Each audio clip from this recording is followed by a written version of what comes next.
Hello and welcome back to Alt-Right 101 on 27 Crows Radio. Today we will be discussing the concept of white guilt. What is it? And how is it taught in schools and perpetuated throughout Western society? How did this concept come about to the point where it directly affects political policy? And what are some of the arguments that cause it? And what can potentially be done to reverse it? Thanks again for joining me, Mark. I know this is a topic that gets you fired up the same way that it does me. Well, thank you for having me on again. It's a great pleasure. Always. Now, I wanted to start out with what is white guilt, because I'm sure some people are like, white guilt, what are you talking about? I don't feel guilty for being white, but this is something that directly affects people. When I think of white guilt, I think of children coming home from school crying because they've been taught by their Marxist professors that they can't do anything right because they're white and only the white race has ever caused harm toward other races. And I've directly heard people saying this, going through university, and then coming out saying it's only white people who have ever done evil and who have done harm to other races. Every other race is just fine, but whites are uniquely evil. So what would you say, in summation, is white guilt for those who might be new to the concept? Well, to sum it up in the simplest possible way, white guilt is essentially a way of making young white people hate their ancestors. It's a way of teaching white people, again specifically or mainly young white people, that all the great evils in the world were carried out by their ancestors, that their ancestors were wicked, irredeemable people who did terrible things to innocent, peace-loving, what we would know today as minorities, to other races. And this is done to ensure that white youngsters or people in the education system dislike their ancestors, that they despise their ancestors. So they don't want to learn from them. They don't want to be like them. They don't want to take on their cultures, their traditions. They then want to reject everything their ancestors were and everything their ancestors stood for. And this makes them, in a very deep-rooted sense, not only hate their ancestors, but hate themselves. And they feel guilty for not only the alleged crimes, and that's a very important point, alleged crimes of their ancestors, but they also feel guilty for merely existing. And also, when you despise your ancestors, you don't feel it necessary to protect what they created for you. When I think of my ancestors, I think of people coming across those trails in the plains and really suffering to get there, or coming by ship and dealing with horrible circumstances of the climate and having to deal with Native Americans perhaps, and really fighting and struggling to survive.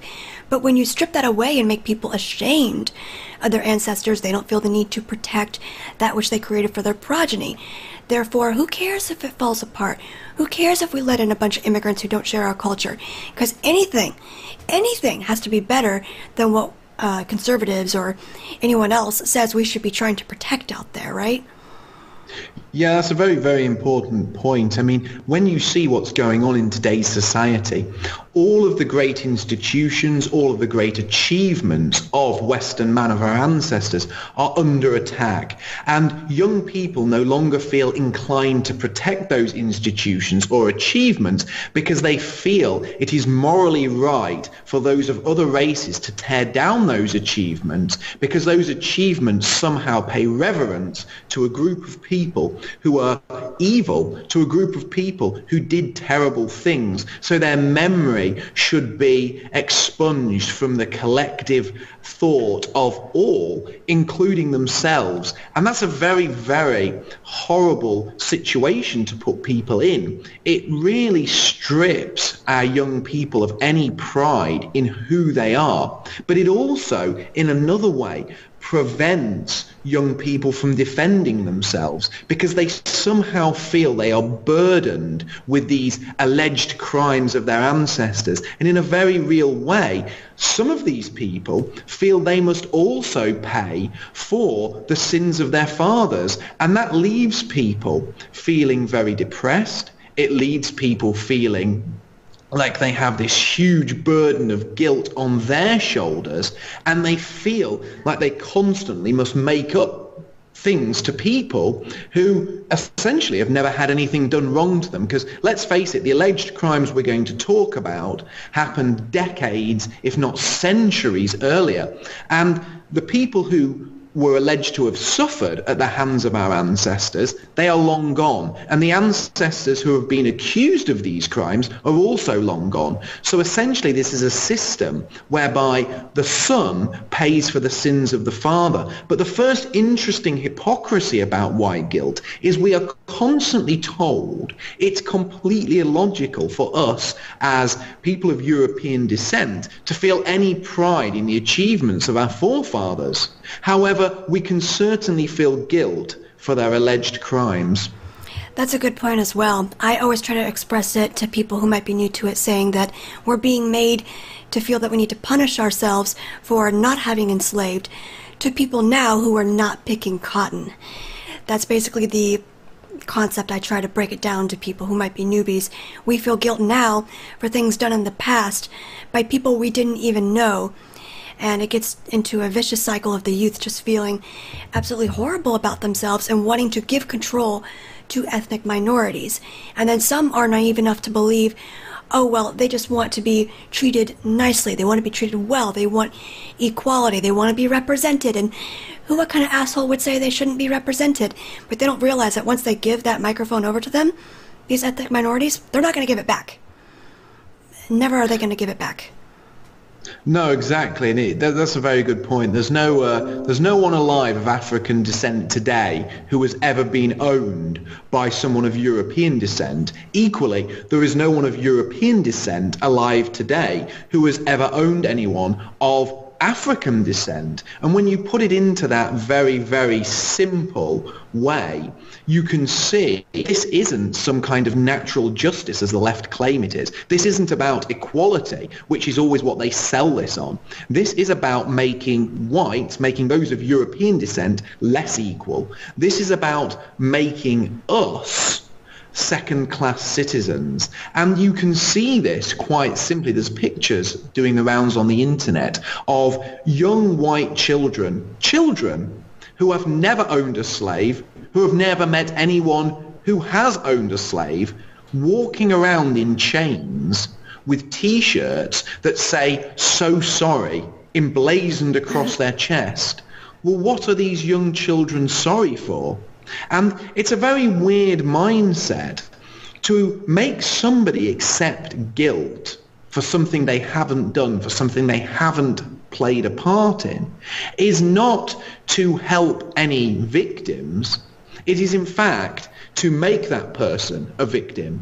It makes the person who is accepting guilt where it is unjust to accept guilt into a victim. It's mental bullying. And for people who are more weak-minded, for people who are softer by their nature, this will have a profound mental effect on them. Psychologically, this is not good, and it disarms them. So you see these horrific cases where whites or those of European descent get attacked by migrants, they get attacked, and they daren't even defend themselves. They daren't even raise a hand in self-defense because they are so burdened by guilt, they are so worried about being called a racist that they feel they almost deserve being chastised or physically attacked by other ethnic groups. And it's really repulsive when we think of how this originated and how it came to be. When I started doing research on this quite a while back, what I came to was the Frankfurt School and a lot of these oftentimes Jewish philosophers that were consumed with Marxism coming to the U.S. Now, when they implemented Bolshevism and eventually communism in Russia, it was all about class warfare and the inequality of people below the Tsar and the peasants and trying to make equal class warfare. But these Frankfurt School philosophers came to the U.S. and saw how prosperous it was and that people weren't really at each other's throats. There was a good quality of life. People had a house and a car and maybe a television set. They saw this amazing quality of life. Well, how do we break that down? And they decided to make it about race. And how do you break down a society and make people have racial tension against each other? Well, you need to weaponize the minority against the majority. The majority of the U.S. at that time, at least prior to the 1965 Hart-Celler Act, was white people. So that's how a lot of this originated in academia, was with these Frankfurt School philosophers that got into academia, started all these studies courses in the liberal arts, and completely brainwashed a generation of people into thinking that having a preference for their own and protecting what they have is completely pathological.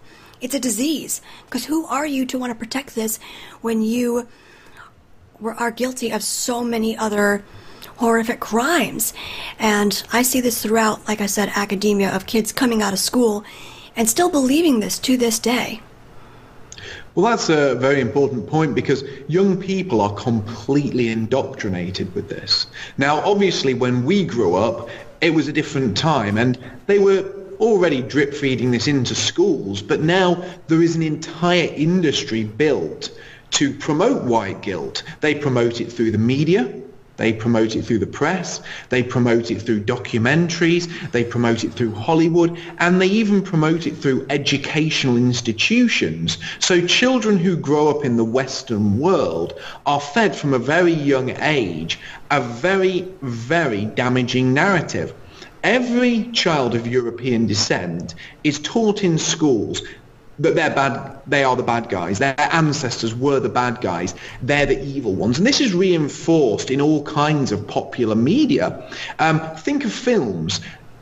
I often joke that the only reason white men will still have a role in Hollywood in years to come is because they'll need someone to play the bad guy. Mm-hmm. And when you watch films, increasingly, it is the white male who plays the bad guy. So these children are taught this in schools, but it's reinforced. It's reinforced in the programs they watch, the movies they watch, and they're completely immersed in this very disingenuous and twisted vision of history. Because that's what it is. It's not actual history. It's not historical fact. It's not painting historical occurrences in the correct perspective. White guilt is all about misrepresenting historical occurrences or presenting them in a light which isn't historically accurate or true. And it then becomes not a matter of learning, but a matter of indoctrination. And if you look at the way our enemies have not only captured our media and our press and Hollywood, but they've also captured the learning institutions, which obviously begin teaching people from a very young age up until they're in their early 20s. People have absolutely years and years of this, and it is drip fed to them. Well, not drip fed anymore. It's no longer drips. It's a torrent. There's a torrent of this, and it is poured into young minds from their first day in kindergarten till their final day at university. And just to give you a few examples, a few things that I was taught at university. You probably maybe won't believe some of this because it's just absolutely insane. I was given a lecture during a British history course that was talking about British colonialism and traveling to Australia, where they ran into the Aboriginals. And within our textbook, it gave a case study of an Aboriginal man who took a rock and smashed in a newborn baby's head because, well, the mother died. There's not going to be anybody to care for it, so that's just a part of their tribe. And I spoke up saying, wow, that's kind of barbaric. And everybody in the classroom simply surrounded me with verbal arguments of, oh, you can't say that. I mean, look what white people did in Vietnam. So you can't really say that. You're judging another culture through your lens. That was practical for this Aboriginal man to kill this baby. Meanwhile, I'm sitting around like, are you people insane? And I was given another lecture on the Crusades. It's always the narrative surrounding the Crusades that white men of Europe went to Constantinople and just ripped people apart, were engaged in such bloodshed. Nobody ever tells these kids learning this, and they definitely didn't tell me, that those were a defensive measure because Arabs had been attacking Europe for centuries. That's why there's a lot of these huge castles along the coast of southern Europe and the Mediterranean. Is because they were trying to protect one another from these Muslim raids that were coming through Europe. And I was also taught that the Middle East had this vibrant renaissance while you white people were in your dark ages. And it was a great age of Middle Eastern philosophy and mathematics and architecture. That's garbage.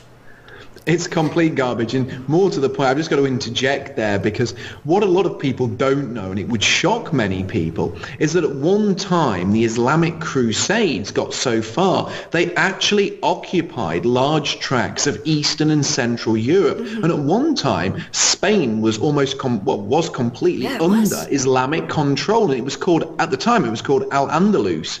And when it was under Muslim control, white girls were sold as sex slaves. Mm-hmm. They were sold as sex slaves in the open market, and Spain only became Christian again because it was reconquered, and that's what the Reconquista was. It was the reconquering of Spain by Christians because it had been taken over by Islamic aggression. Muslim aggressors had come to Europe to capture it. And the same goes whether at the Siege of Vienna, where we turned back the Muslim armies. The same goes in Eastern Europe, where Vlad Tepes, who's known today as Dracula, he turned back Muslim invaders. He's called Vlad the Impaler because he impaled them on stakes as a means of frightening them away and putting sort of the fear of God into his enemies.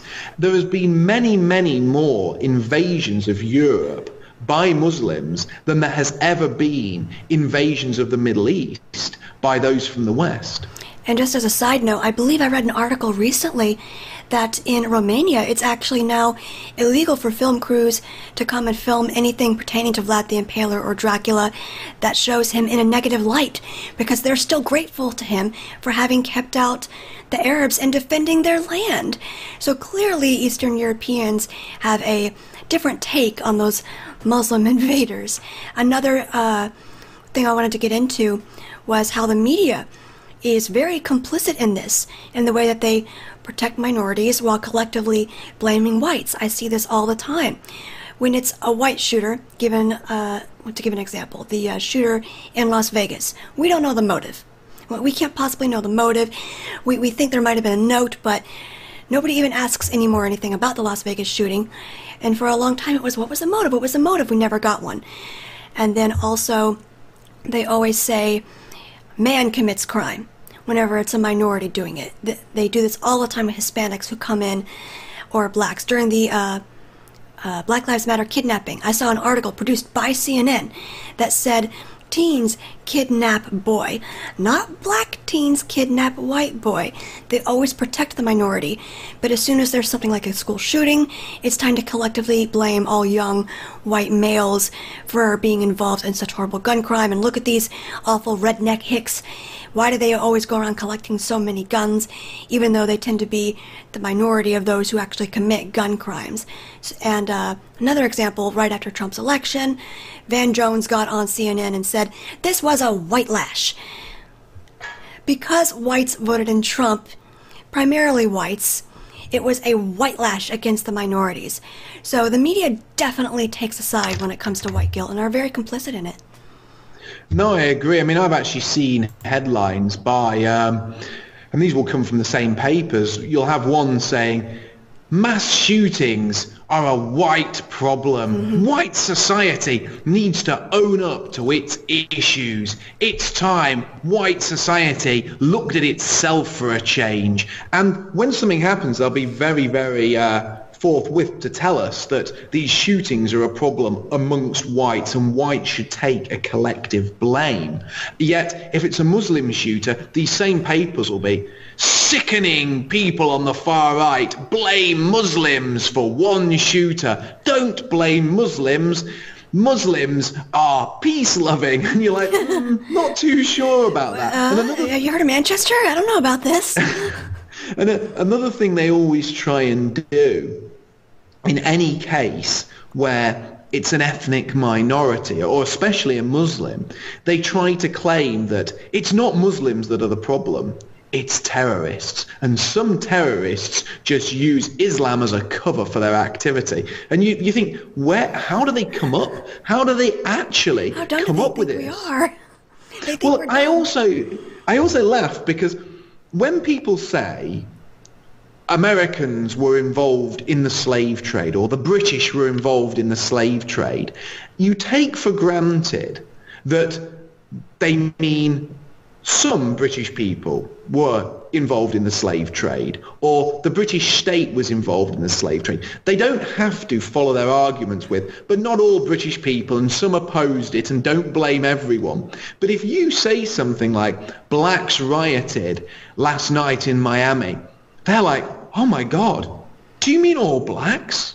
Do you mean every single black person that lives in America? And you're just like, well, do I really have to make that point? Because every time you accuse Americans, the French, the British, the Germans of something, you never have to follow your argument with, but not all Germans were involved in this. Not all British were involved in this. You know, not everyone who is alive today who is British bears guilt for this. But if you say anything about a minority or another race or another religious group, these people will always jump down your throat with the not all as a argument, almost suggesting that by even commenting that blacks were involved in a riot, you were somehow tarnishing every black person that has ever lived with that riotous behaviour that took place a few nights ago. And it's a complete nonsense. And you can see this is how the media and the left control our dialogue.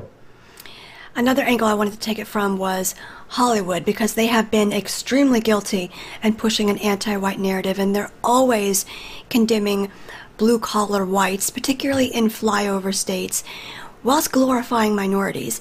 We see evidence of this with the recent Black Panther movie, where the blacks in Wakanda have this technological Star Trek level of advancement, but they only have it because they kept out the evil white men from stealing all their resources with, you know, a wall. We don't have to go there, but it stands to be said. And like I said before, they always portray people of the South to be dumb redneck hicks. Look at the Adam Sandler movie, The Waterboy. I mean, my grandmother wouldn't even watch that movie because she heard just how terrible it was and the way it portrayed people in Louisiana. And it's always portraying them as redneck hicks who aren't sophisticated, and they're always Bible thumping. And I've actually had people when I was in the UK ask me if people in the US, particularly in flyover states in not so urban areas, were similar to the Duck Dynasty boys. And saying, are all you guys like that? Do you all behave that way and talk like stupid redneck hicks like the Duck Dynasty boys? So Hollywood perpetuates this anti-white narrative just as much, if not more so. Oh, it certainly does. I mean, if you look at their films, if you look at the films coming out of Hollywood, you will see films that are constantly about slavery, about the Holocaust. They always win Oscars, too. They do. Films which show the evil white colonizer. I mean, I've long joked with people that if there's a villain in a sort of period piece, it's always a white, well-spoken Englishman who is naturally the devil incarnate. And they glorify, Hollywood glorifies attacks on whites during those films. I mean, just look at the film Django Unchained. That film, starring Jamie Foxx, glorified the killing of whites. And in fact, Jamie Foxx appeared on a television chat show, and he came out and his opening comments were, "I get to kill all the white people. How cool is that?" And he's cheered. People applaud him for saying that. Now, can you imagine coming out on television and saying, "I starred in a film where I got to kill all the insert minority," and then everyone cheered? You would be booed. In fact, the film would never be made like that. But it also says something very, very powerful about the audience. The audience of that chat show were overwhelmingly white, and they cheered and clapped and laughed a black man talking about killing them. They cheered and laughed a black man who was glorifying his role as a man who killed people who would have been their ancestors. And they thought this was funny. They thought this was acceptable. And that is one of the effects of white guilt. It makes these people dislike themselves, and it robs them of the ability to say, wait, that's a bit strange. Why would you want to kill white people? You're not saying, I killed slave owners. He's not saying, I got to kill all the bad guys. He's literally saying, I got to kill all the white people, as if white people, by extension, were just all accepted to be the bad guys, the evil ones. They all deserve to die. And that just shows how far we have gone down this rabbit hole. And you can see when Hollywood produces a film like this, Hollywood's friends in the media promote it, and they are all promoting it down the same racially skewed line that promotes this white guilt that we're discussing. Speaking of slavery, as was the theme in Django Unchained, you discussed in your book, The Fall of Western Man, the 3 pillars of white guilt.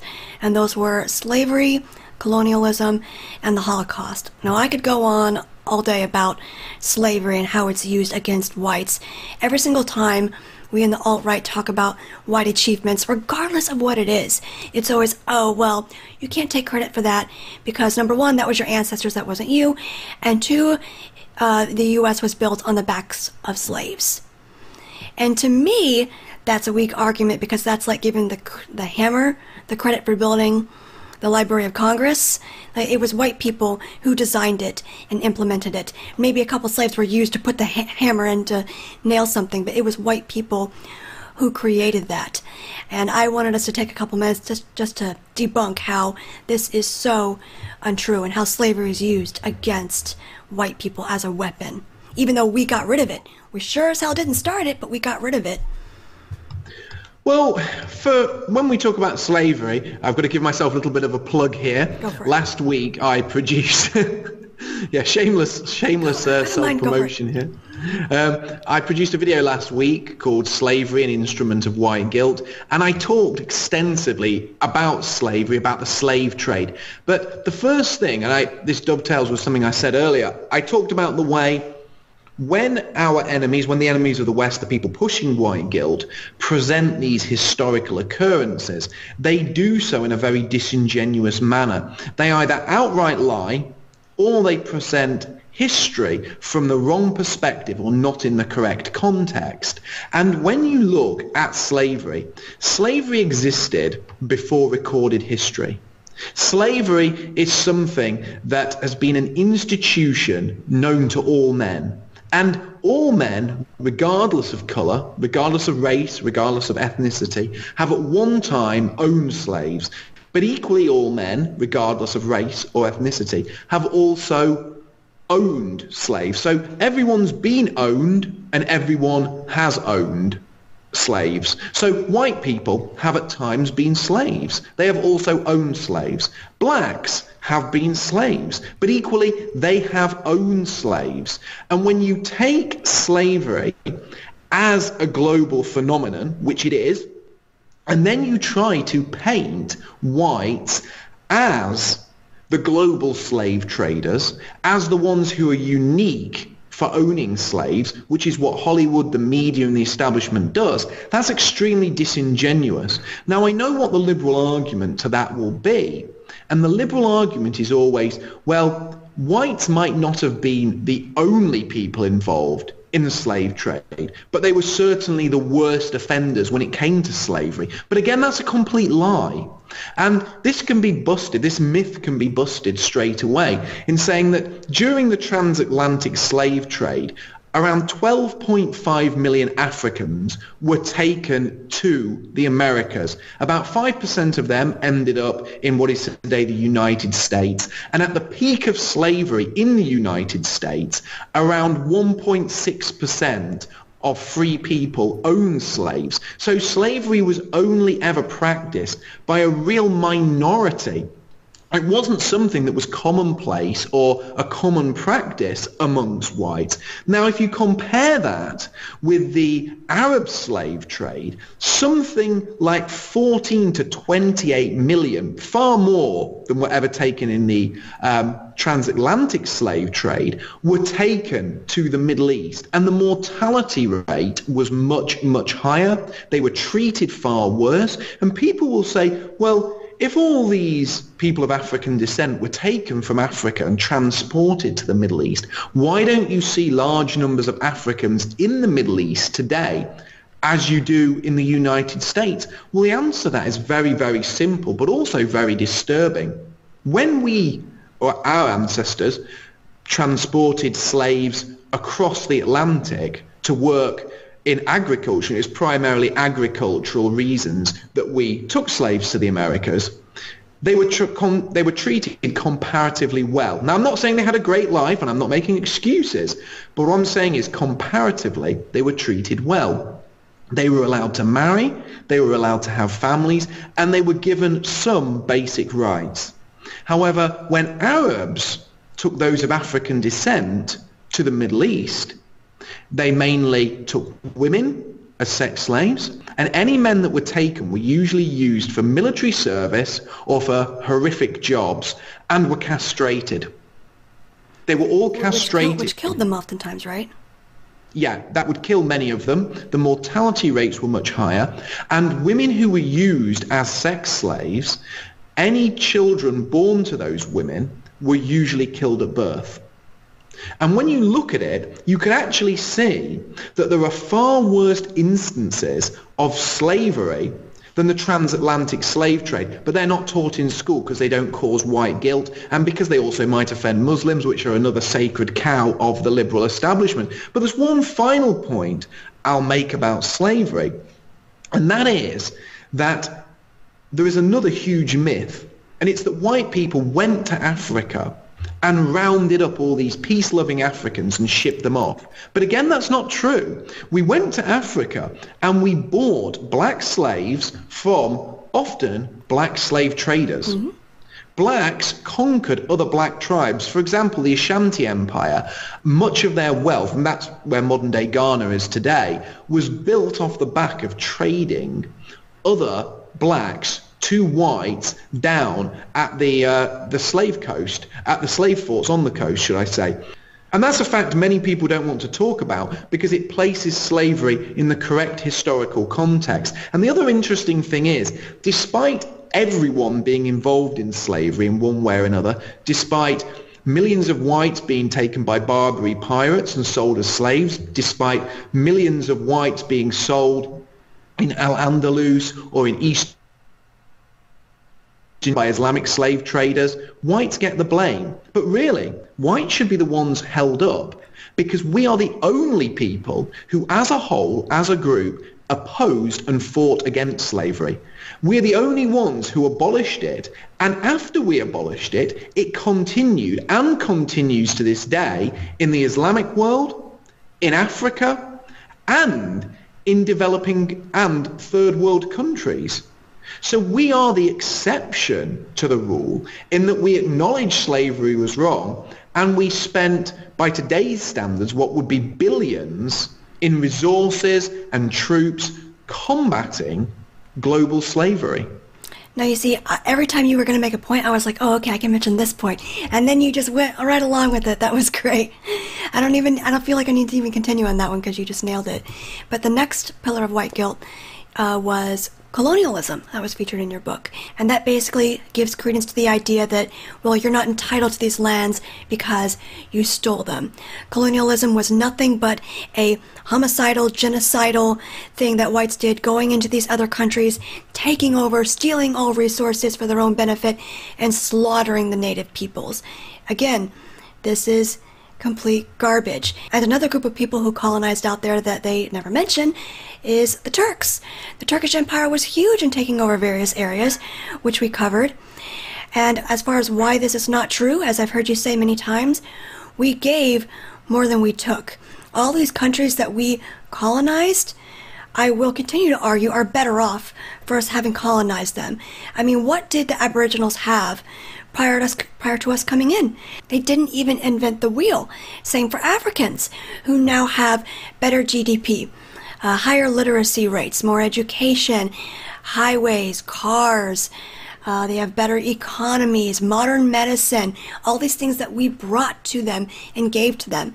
I've heard Jared Taylor give a very interesting story of his account when he was in Africa, where he went from one country that was really nice and profitable, and when he crossed over in a taxi cab to a neighboring country, it was horrific. And he looked at the cab driver and he asked him, "Forgive me for asking, but why is the previous country we just left really nice and the one we're entering is horrible?" And the cab driver told him, "Oh, well, we didn't have the benefit of being colonized by the French."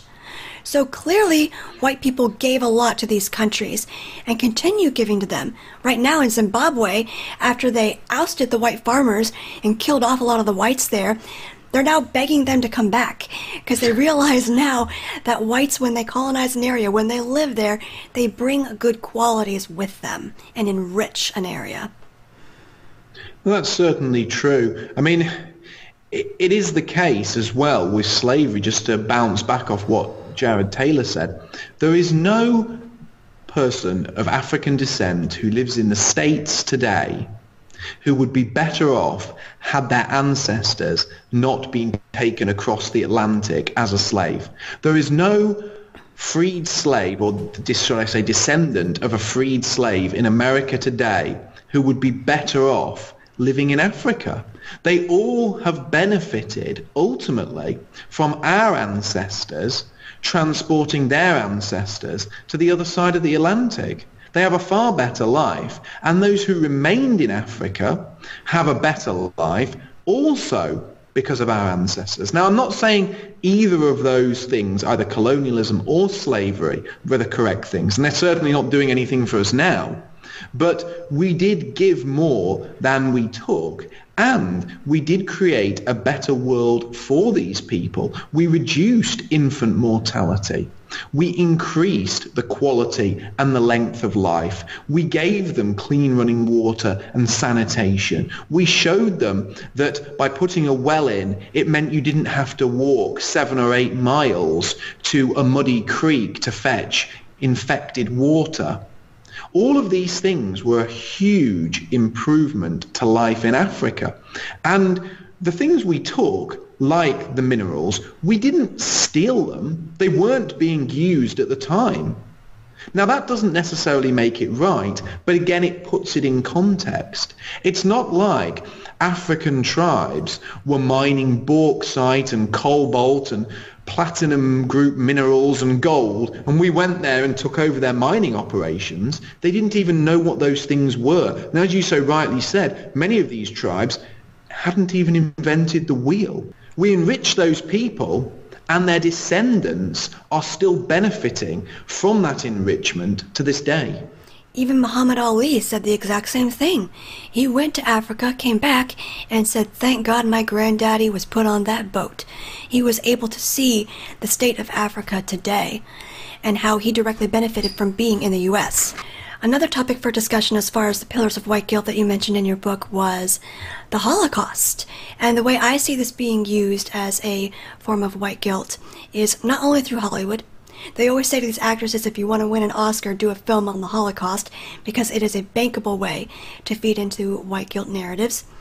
But also it helps them to push for diversity, because there's this thought or idea that if whites have their own areas, if they have their own countries, if we don't have diversity to keep them down and keep them humble, we're going to get gas chambers. Because whites just have this genocidal need to take out minority groups when they are in control of things. I saw this right after the election of Trump. I went onto Twitter, and there were people, particularly lefties, on Twitter saying, "Oh my God, guys, it's starting. The minority kids down the road, the white boys walked by them and threatened to beat them up and said, 'Oh, you're all going to be deported now because we have Trump, ha ha ha.'" So there's this idea, because of this Holocaust narrative, that whites are going to deliberately go after minority groups if they're not kept humble by having hordes of mass immigration. How do you see this as far as the Holocaust being used for white guilt, Mark? Well, the Holocaust, I wrote about this in my book, and I've also produced a YouTube video on this called The Holocaust, an Instrument of White Guilt. Now, the Holocaust is the holy grail of white guilt.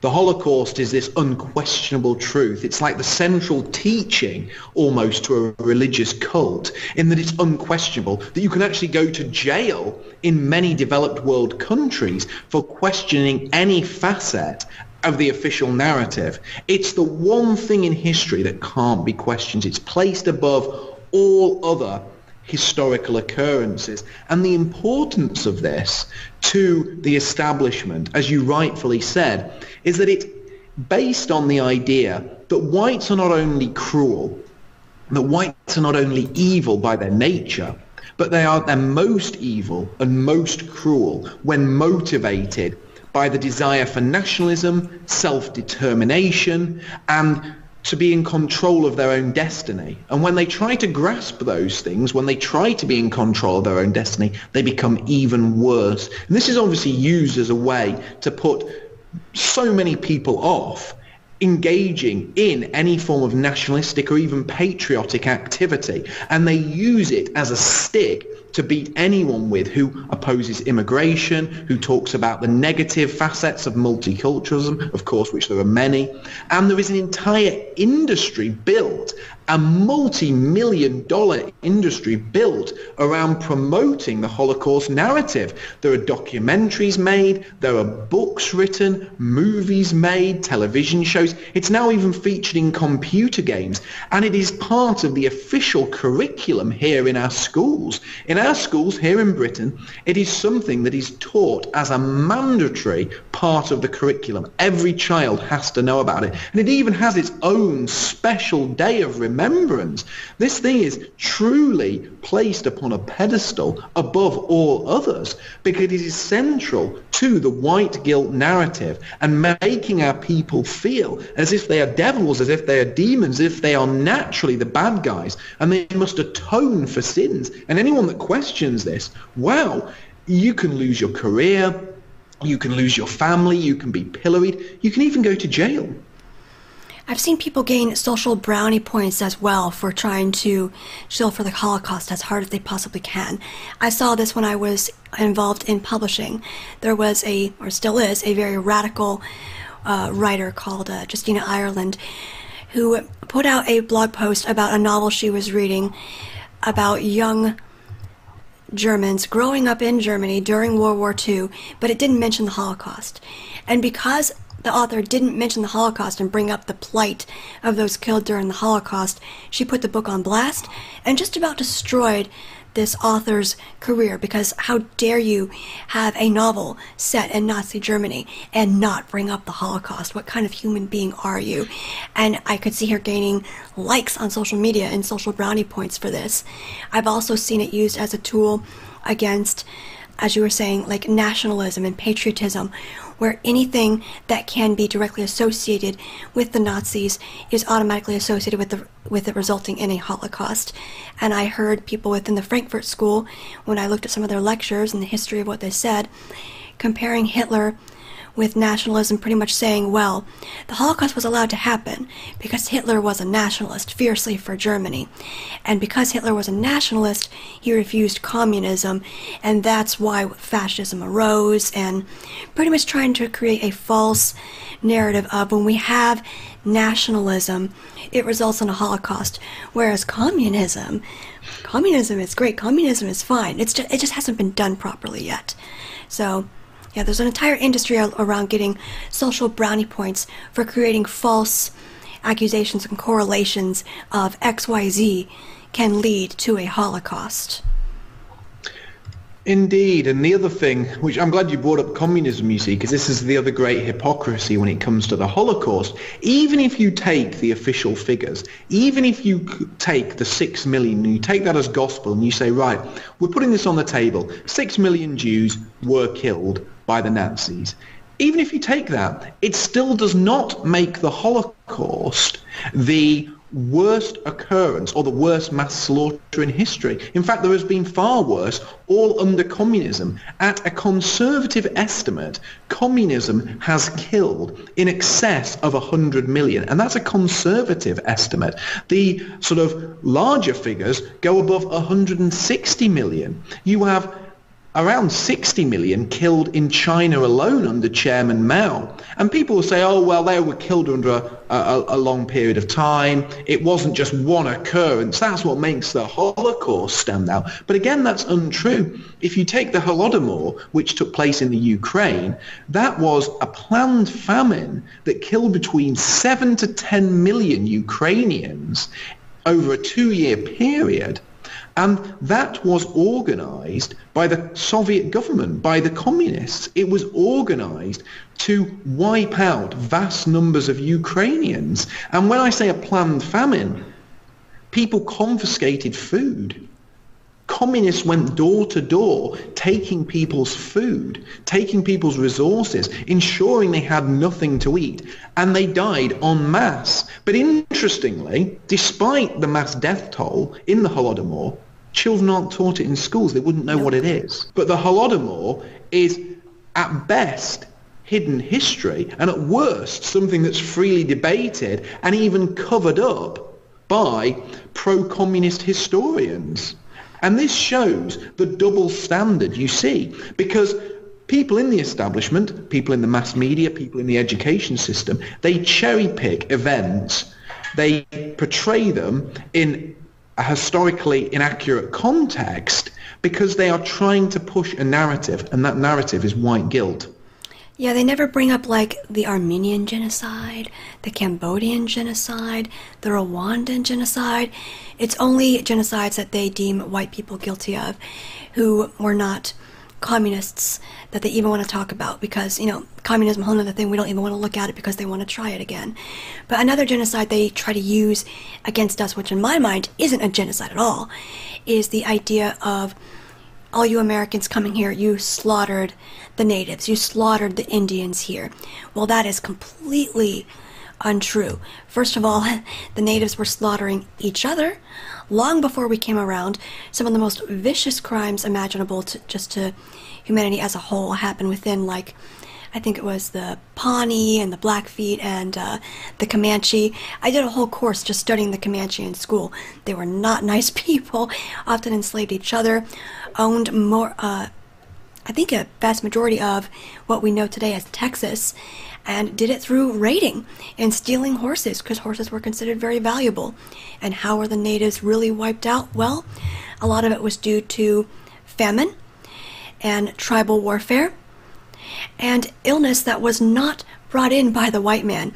There have been modern studies done that correlate the diseases that the natives caught to sea mammals, which brought in a lot of these diseases, not the white man.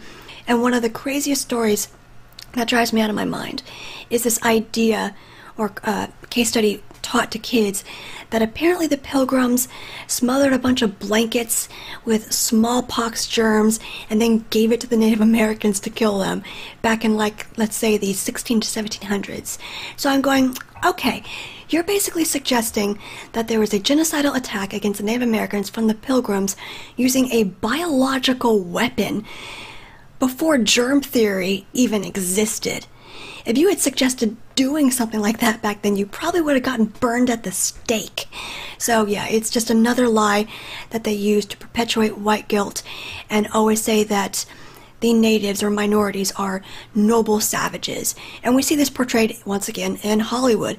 Take Dances with Wolves with, I believe it's Kevin Costner, where the natives are so noble and they have such a rich romantic culture. And I'm sure the Native Americans, some of the tribes, did have lots of cultural things that can be admired and that we can maybe take from, but at the same time there were a lot of negatives as well. And throughout that movie was just portrayed as the whites coming in to slaughter and take over the lands, and there can be nothing left for the Native Americans to have, which is completely untrue when you take into consideration that it was mostly tribal warfare, famine, and diseases not caused by whites that wiped them out. We see this in Australia as well. They're doing the same thing to Australians pertaining to the Aboriginals, telling them right now, you took this land from the Aboriginals. Not really true. Look what they gave back. Look at what Australia is now because of the white men being there. This idea of the noble savage drives me crazy.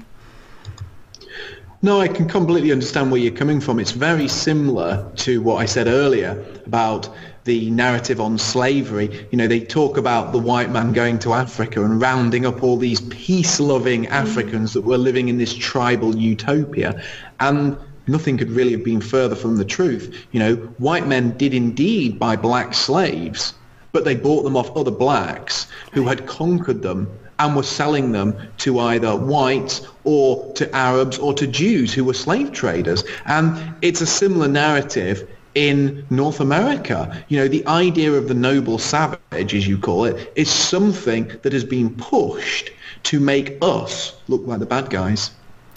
Another angle I wanted to take this was how white guilt is used in modern day political policies. It's actually been successful in creating policies that are meant to denigrate white people.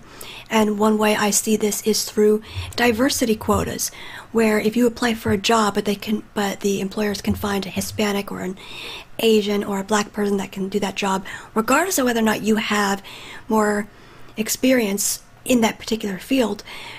More times than not, they're going to go with a minority group so they can fill a diversity quota. I've experienced this firsthand when going to apply for jobs, where they flat out told me we're looking for more diversity.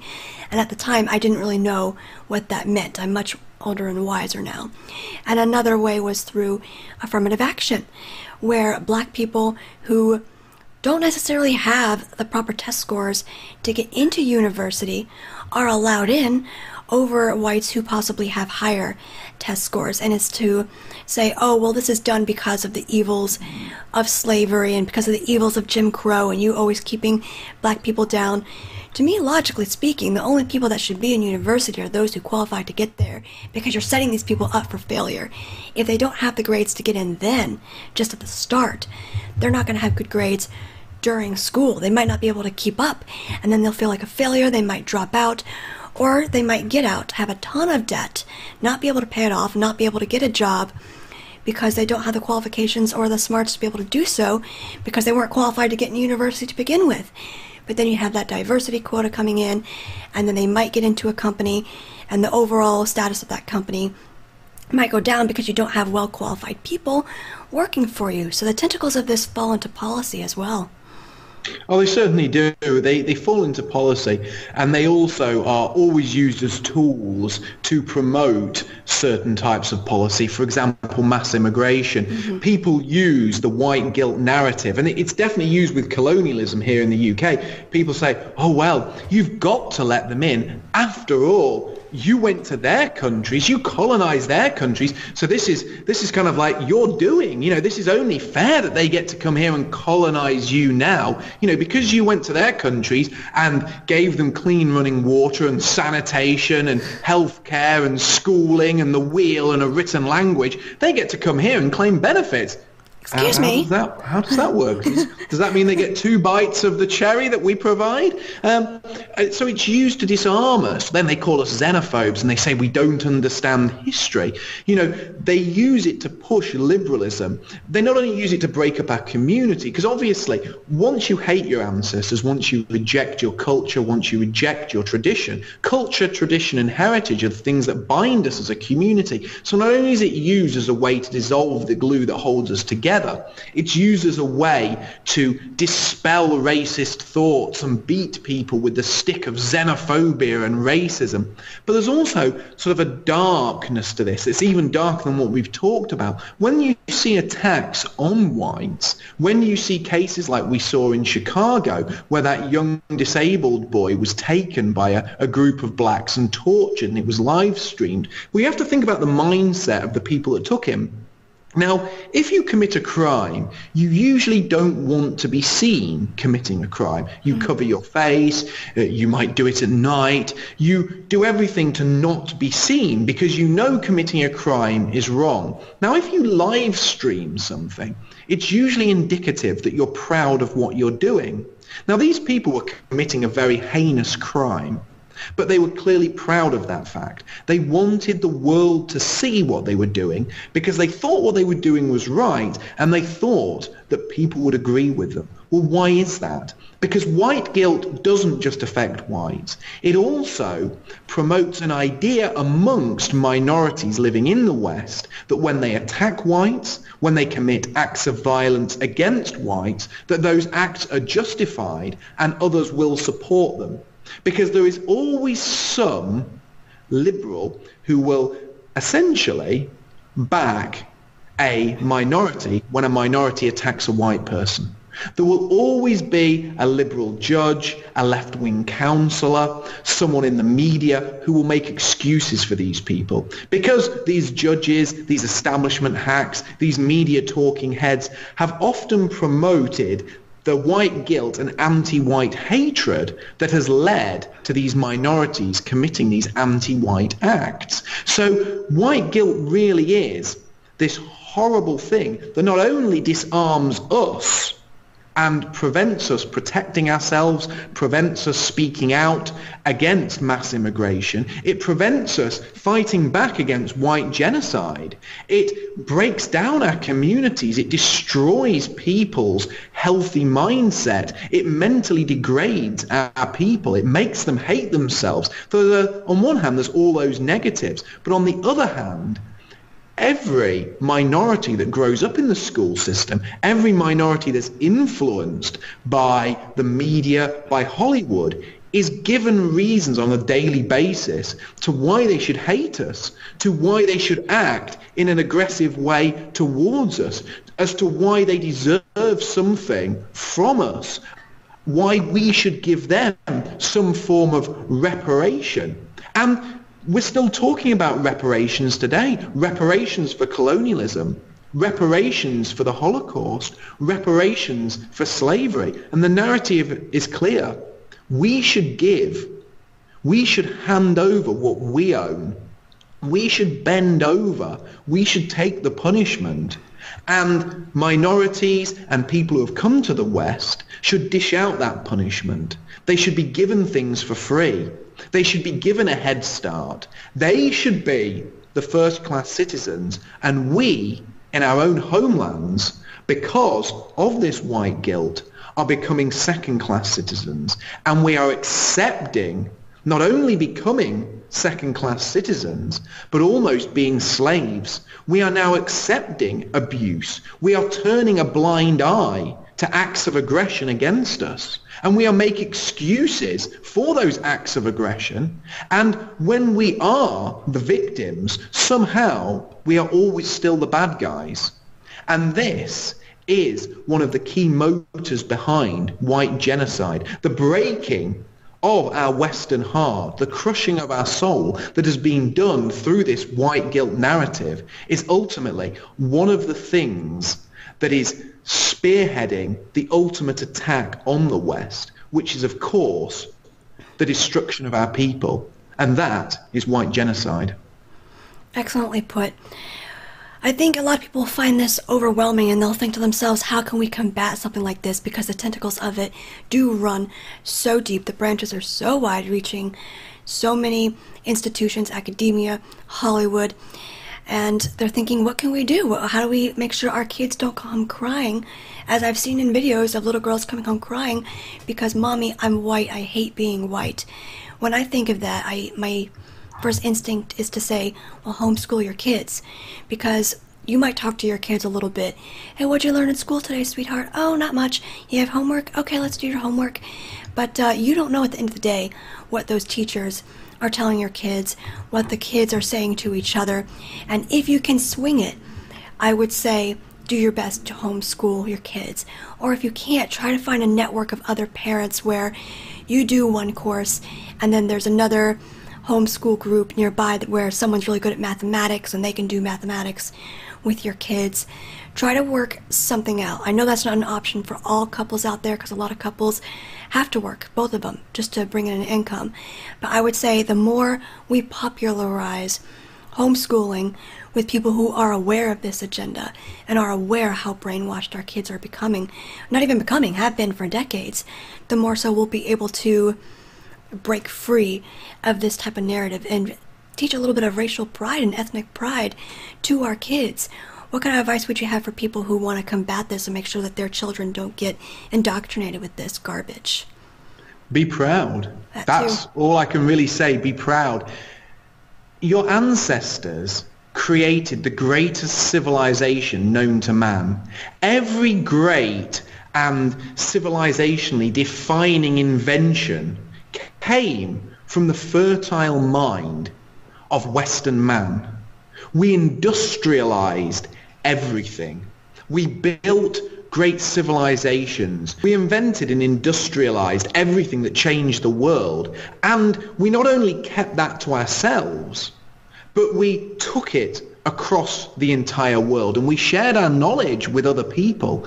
We have nothing to feel ashamed for. We have everything to feel pride for. Have pride in your ancestors, have pride in their achievements, and have pride in knowing that their blood flows through your veins. Their greatness is part of you, and everything they built for you.